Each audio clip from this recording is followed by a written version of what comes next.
Alaskans, wherever you are, welcome to the Must Read Alaska Show. Coming to you from somewhere in Alaska. This is the place where we talk about, you guessed it, Alaska. Where we keep the mainstream media on their toes and where we are standing up for what's right in a world run by leftists. You can find out more by heading over to mustreadalaska.com and also checking out the Must Read Alaska YouTube channel for some really great content. But first, let's get this party started. Welcome, everybody, to the Must Read Alaska Show. I'm your host, John Quick, coming to you live from somewhere in Alaska. I want to thank everybody that listens, watches, and Must Read Alaska. If you want to help keep the lights on, just go to mustreadalaska.com. On the right-hand side, there's a little donate button. Every $5, $10, $100 helps keep the lights on here at Must Read Alaska. If you want to sponsor the show, just email me, John, John, at mustreadalaska.com. Today, we have a doubleheader. If you didn't catch the first episode of today, I want to encourage you to go back and listen to the episode. Chris Story from Homer was on. He wrote a new book called Millionaire Maker, talking about steps that he took that others can take in the real estate business to kind of launch your own future and maybe become a millionaire one of these days. But we have another special guest today, Lieutenant Governor Nancy Dahlstrom, here to talk about her campaign. She's running for Congress. Nancy, welcome to the Must Read Alaska Show. Thank you, John. It's good to be back here with you again. Well, this will be exciting to hear kind of what spurred you on to run for Congress, what some of your thoughts, ideas, goals are, and what you do if you kind of got in day one. But first, tell us the story of what made you throw your name into the hat in the first place.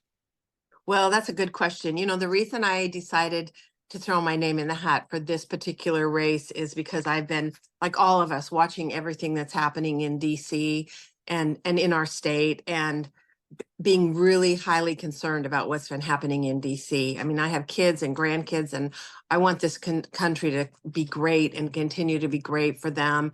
I am just really unhappy with what's going on there. And I looked at the results that we had from our last congressional election, and I'm not happy with how that turned out.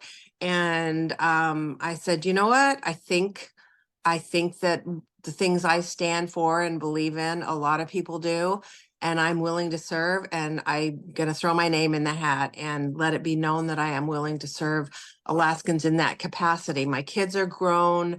My husband is very supportive of me. I'm in a place where I could spend, half a year, 7 months, a year in DC to do the job, and I'm willing to do that. I just think there's so many things on the line, and we've got to get our country back. Amen to that. One of the things that's, I think, important to a lot of Alaskans is energy, right? That pretty much makes up our whole economy, most all of our jobs. It pays for government types of services. What are your thoughts and ideas of kind of keeping Alaska energy in abundance and kind of getting the federal government to stay away from over-regulating it? Well, Alaska is an oil and gas state. We always have been, and we always will. We have tons of oil and gas in the ground. Alaskans and companies need to have the ability to be able to drill and gain the permits that are necessary so that they can go after these products. Not only will Alaskans benefit, but the entire country benefits, and it keeps us more secure. If we don't have the oil and gas and the other minerals and things that are available in our state at the mines, if we don't have access to them, we become more dependent on other countries, and specifically China. And honestly, that scares the daylights out of me, because they have nothing but ill will towards us.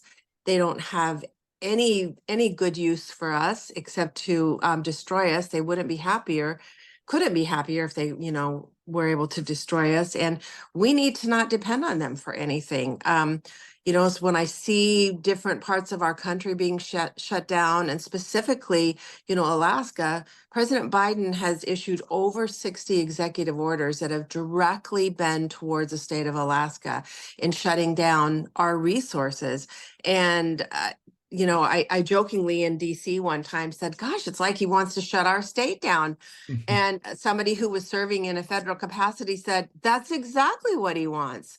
And I don't understand that thinking or that mindset of wanting us to be dependent on other countries. I don't understand it at all, but I know that it's not right. And I know that once we're, really dependent on other countries, we're never going to be safe. And, speaking of being safe, I will tell you, one of the first things I will do and work with people in Washington, D.C. is on getting our borders closed. That also is a reason why I decided I need to jump in with the situation that we have with our open borders. We are in it's bad. We have 10 plus million people in this country that we don't know where they are or what they're doing. Many of them we know are young, fighting age.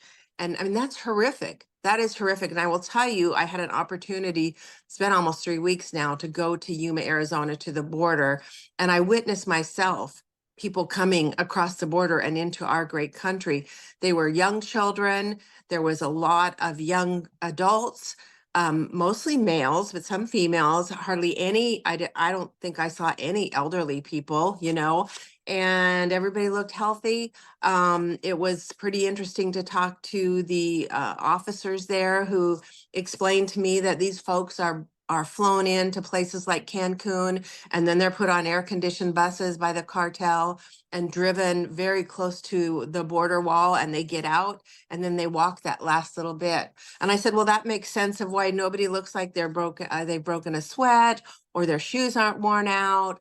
Everybody looks good, right? Because they paid a lot of money to these people that are abusing them and abusing the system, to get them here. And they come here, and then who knows, what they do. But I want to tell you, John, that one of the most disturbing things I learned when I was at the border is there's 85,000 children who are unaccounted for in our country. And this is 85,000 children who they know have crossed the border, but we don't know where they are now. And I was asking the Border Patrol agents, how can this happen? What do you mean they come across alone? And he said, you'll have a group and there will be young children. No adults are, assigned to them. And they will literally have a note pinned on the back of their shirt that says, call so-and-so, or my grandma's this person and she's in this state, or my friend in another state, call this person to come and get them. And our officers are obligated to call those people, and we get that child to them. And then who knows what happens. And unfortunately, in our state and in our country, we know we have a huge trafficking problem, whether it's for sexual traffic, labor traffic, domestic servitude, whatever it is. It's wrong, it's illegal, and we know that it's a horrendous problem. So, when I heard about all those kids, it was just even all the more reason why we have got to get the borders closed. Until they're closed, we don't have national security. We just don't. We do not have any. And I honestly believe we've got to close the border, and then we need to work on the immigration situation. Well, it's a problem. I mean, it's not a situation, it's a problem. We need to look at where are all those people, and they need to go back to where they came from and come through legally.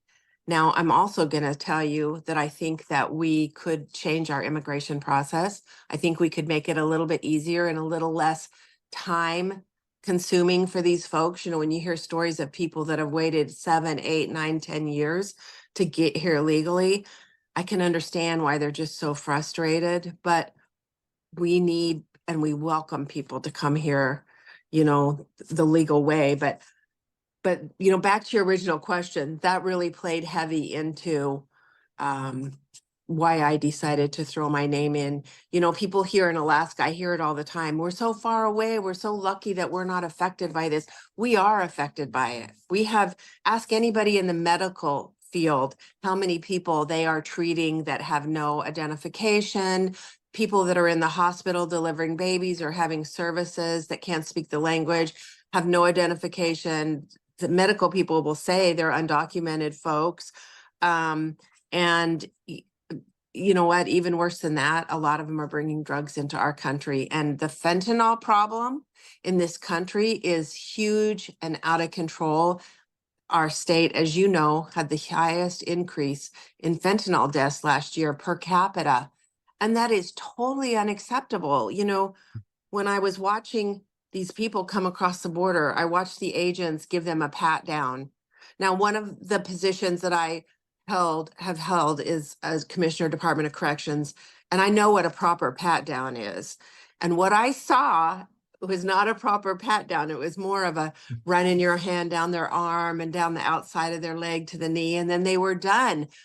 I watched this and I thought, they've got drugs in all kind of places on their body and in their bodies.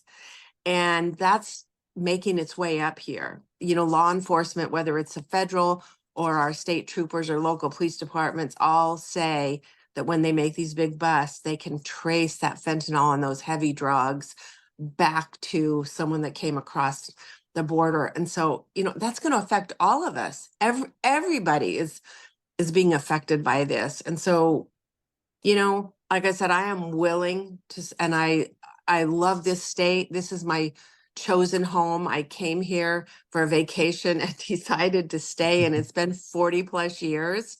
It's a long So vacation. I know it was my suitcase. I don't know where that suitcase is, but the clothes don't fit anymore. I had to get some new clothes.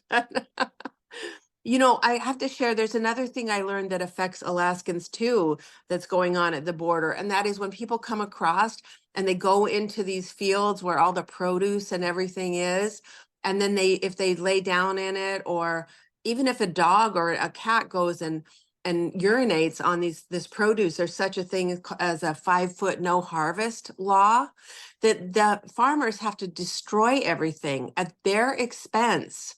They can't, you know, just dig it up and grind it back into the earth. And that's what I would think you would do. And it would become natural fertilizer and stuff. They have to actually destroy it. And so all this produce and stuff that comes from these warm areas and feeds a lot of us in the United States is being affected by it. And the costs are going to go up. There's going to be shortages of things. And the farmers and those people in that area are, you know, they're the ones that are bearing the cost of that. And there's no such thing as insurance for that type of thing.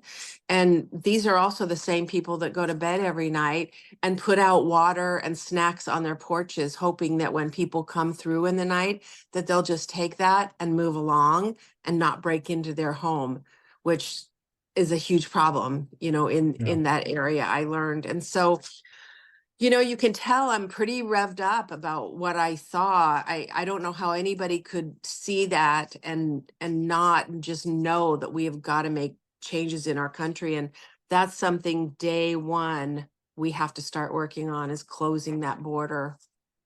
I like that. Well, you know, you've had a pretty amazing career so far. You were elected official, and then you were Commissioner of Corrections under Dunleavy, now Lieutenant Governor. How do you think that's shaped kind of your experiences to then now run for U.S. Congress?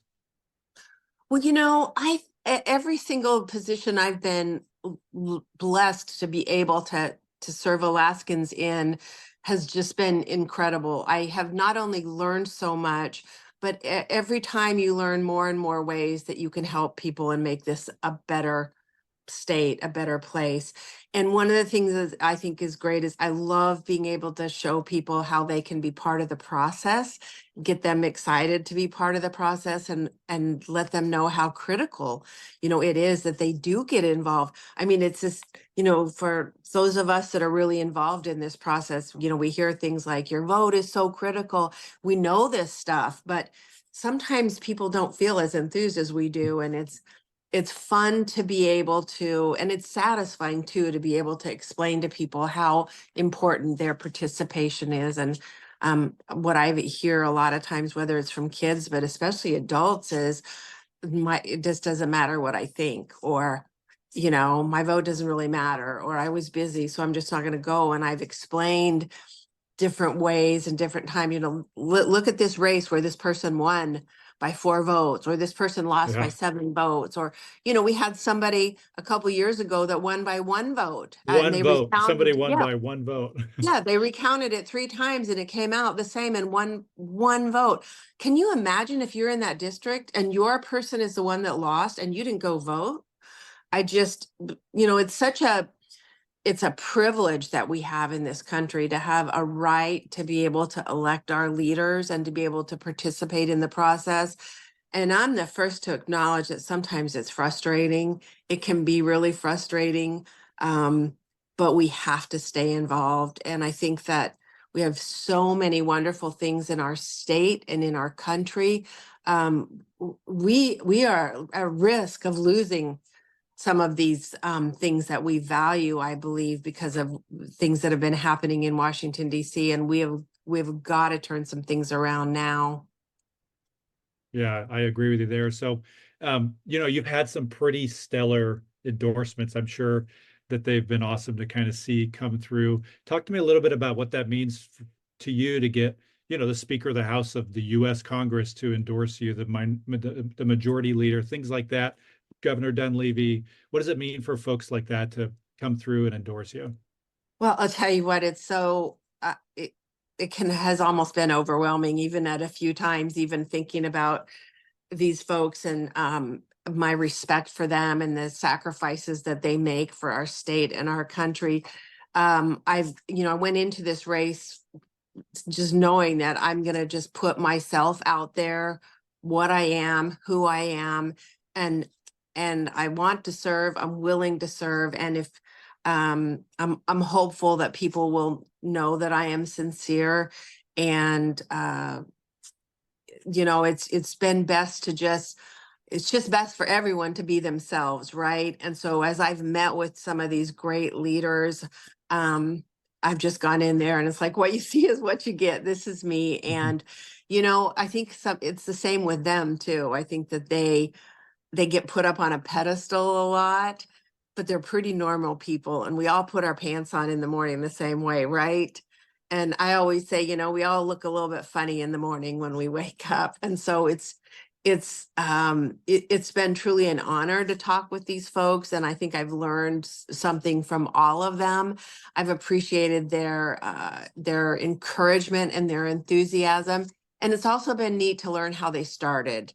One thing I've noticed is that they're very open in sharing their experiences, and they asked me a lot of questions about my background and different positions that I've held, and lots of questions about being Commissioner of Department of Corrections, and stories and things that are there, because that's not something that everybody has an opportunity to be involved in. But it's been incredible, and I want to live up to their expectations.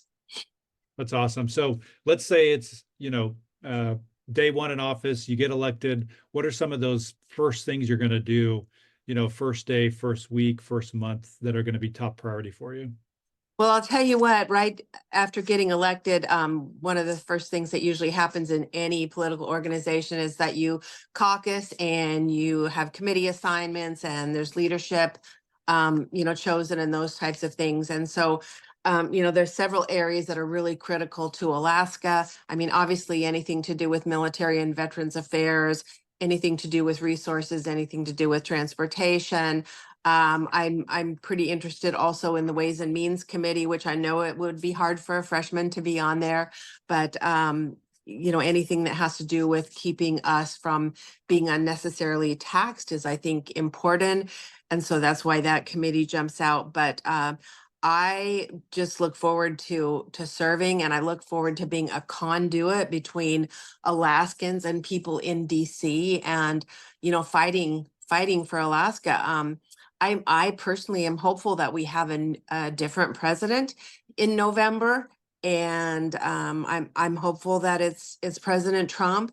But it's critical, no matter what, that we have the majority in the House and in the Senate, and that way we can either all work together or we can stop bad legislation. And one of the things, John, that I learned serving in the Alaska legislature is sometimes the most important work that you do, it's not in creating new legislation, it's in stopping bad legislation or removing unnecessary barriers and things that are on the books. And I think that that's important. I've watched Governor Dunleavy do it with, removing regulations and things that just slow down the process and don't really, in the end, have a real need. And his whole reasoning for that is to make things easier for Alaskans. And I totally buy into that way of thinking. I think following the law is important, but I think having, laws that are meaningless is just a burden on everybody. And it puts a huge burden on public safety too, to try to enforce some of these things. So I think there's going to be lots of opportunities to stop bad legislation. And I think we're going to have a great group that is looking out for America's best interest. So how important is it for you, let's say you're in office, to take phone calls from both sides? Because I think, Alaska gets one congressional seat, right? And so you have to represent all Alaskans. And I think that's one of the biggest pain points of our current Congresswoman is, conservatives feeling like she doesn't really care anything about them. And so how would you address this? You get elected, you're conservative. Are you going to take phone calls from everybody and be okay with that? Because right now only one side of the aisle is being heard in Alaska, and conservatives kind of feel like left out a lot, I feel like. Well, I will tell you that the answer to that is yes, but I want you to also know that you could go and you could talk with any of the people that I've worked with in the past in the legislature, or as commissioner in corrections, or even now as lieutenant governor. My job as lieutenant governor is I work for all the people alongside the governor, right? So we represent all Alaskans, and we're here to serve all Alaskans. And I think that it's critical that we all look at each other as Alaskans first before we start dividing up and, different parties and different groups. I think it's very important for us to listen to people that we don't agree with. I think it's very important to do it with open ears and open hearts so that you can learn. When I'm talking with somebody and sharing ideas and I know they might think different, I really value the fact that they give me enough respect to listen. And that is something that I try to always do back. And so my legislative office always took, calls, and I took calls from people no matter what their party was, or if they voted or didn't vote, and sometimes that was a little bit frustrating, but the job in representing Alaskans is everybody. Yeah. Well, I appreciate that. So people are going to be listening and they're going to want to, know how to find out more. So give us all those details. Do you have a campaign website? Is your campaign on social media? We'll put all that stuff in the podcast description, but if there's somebody driving, you can kind of shout it out and they can go take a look at it later. That sounds great. Well, they can reach me at nancyforalaska.com. And on social media, I'm at Nancy for Alaska, and or info@nancyforalaska.com. And I am welcoming any comments or any suggestions from folks. I'm open to that. And one thing I want to say, John, if I could have just a few more minutes, Alaska has ranked choice voting, and this has been a hard thing for a lot of Alaskans to learn this new set of rules that come with this situation. And I think it's critical that everybody remembers. I mean, we might not like something but it's the law of the land right now, and we need to follow the laws. So my request for people when they're in the ballot box, I want to earn their vote. I really want people to vote for me, and I want them to vote for Nick Begich, the other Republican number 2.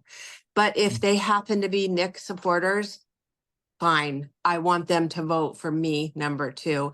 And that is how we'll get a conservative in our congressional seat in Washington, D.C. And that is my ask. And I say that everywhere that I talk, and as many times as I can, because I think that people are so confused by the rules of ranked choice voting, and or maybe feel like just because they don't like it, they're not going to do it. But we want to win, we've got to play by the rules. Yeah, that's what I tell people too, is like, you do not use ranked choice voting as an excuse not to vote. You got to get out there and vote, because whether we like it or not, it's the law of the land. And this election season, you got to get out there and vote. So I appreciate your thoughts on that. Yeah. So 30 minutes has gone by in a flash here. Do you have any last minute thoughts before we head off? Wow, I can't believe it's been 30 minutes. Well, I just want to tell you that First of all, thank you for this opportunity, but as a longtime Alaskan and somebody who loves Alaska, I want the opportunity to go to DC and represent all Alaskans in DC as our congressperson. I have faith in our country and faith in the citizens, and I know better things, better days are ahead for us. We have got to get our borders closed. We have got to get our economy and inflation back in line. If the economy can grow and be healthy, that takes care of so many other problems. There's just, immigration and those types of things we will handle, but the border has got to be closed first. I welcome any questions, and I thank you for this opportunity to talk with you. Awesome. Well, thank you so much for joining us. For folks that maybe just caught the tail end here, I would encourage you to go back and listen to the whole thing. Former Commissioner of Corrections, current Lieutenant Governor, Nancy is running for Congress, folks, and you're going to want to hear her thoughts and opinions about Alaska and maybe how to move Alaska and forward in a more positive direction. If you listen, watch, or read Must Read Alaska and you want to help keep the lights on, just go to mustreadalaska.com. On the right-hand side, there's a little donate button. Every $5, $10, $100 helps keep the lights on here at Must Read Alaska. If you want to sponsor the show, just email me, John, John, at mustreadalaska.com. I hope everybody has a phenomenal rest of the week. Thank you so much for joining us. Until next time, I'm John Quick from somewhere in Alaska. Thanks, Lieutenant Governor, for joining us. Thank you.